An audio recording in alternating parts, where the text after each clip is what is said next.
याद करिए, यही समाजवादी पार्टी थी जिसने बाबा साहब भीमराव अंबेडकर जी के नाम पर बनाए गए मेडिकल कॉलेजेस का नाम बदल डाला था। कांग्रेस ने दिल्ली में बाबा साहब का स्मारक नहीं बनने दिया, नहीं बनने दिया।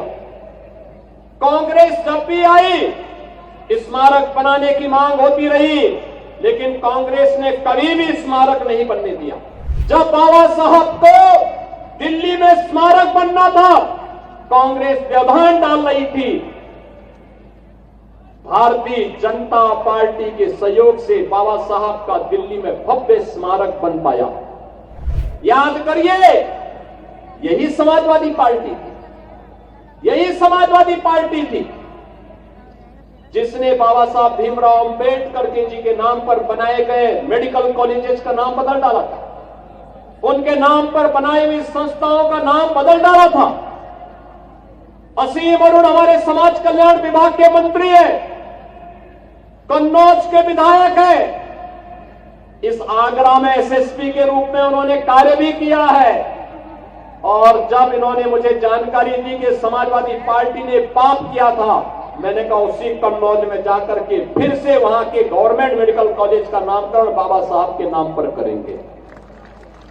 और बहनों और भाइयों, मुझे प्रसन्नता है कि हमारी सरकार ने बाबा साहब के नाम पर फिर से उस स्मारक, वहां पर उस मेडिकल कॉलेज का नामकरण किया।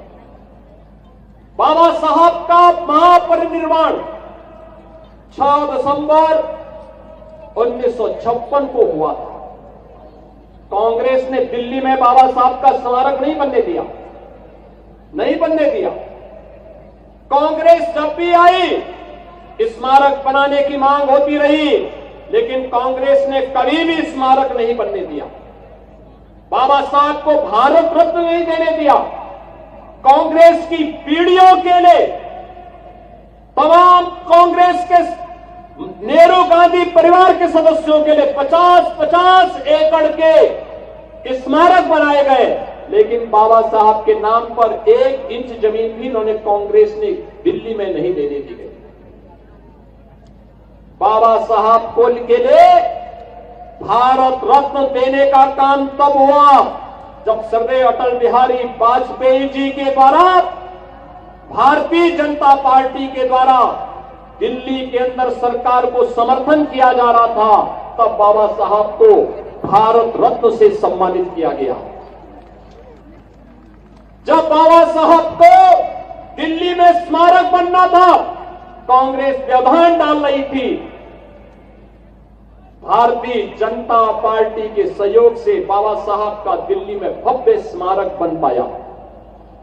बाबा साहब की जन्मभूमि मऊ मध्य प्रदेश हो, बाबा साहब के द्वारा उच्च शिक्षा इंग्लैंड के जिस भवन में ली गई थी, इंग्लैंड के उस भवन को बाबा साहब के स्मारक के साथ साथ भारत से जाने वाले अनुसूचित जाति जनजाति के छात्रों के लिए उच्च शिक्षा का अध्ययन का केंद्र बनाने और स्कॉलरशिप की व्यवस्था ये प्रधानमंत्री मोदी जी के द्वारा किया गया। नागपुर में बाबा साहब की दीक्षा भूमि में भव्य स्मारक बनाने का काम प्रधानमंत्री मोदी जी के नेतृत्व में भारतीय जनता पार्टी ने की। बाबा साहब की चैत्य भूमि मुंबई में भव्य स्मारक बनाने का काम ये भारतीय जनता पार्टी ने मोदी जी के नेतृत्व में किया है। मोदी जी के नेतृत्व में पंच तीर्थ बाबा साहब के नाम पर बनाने का काम किया है।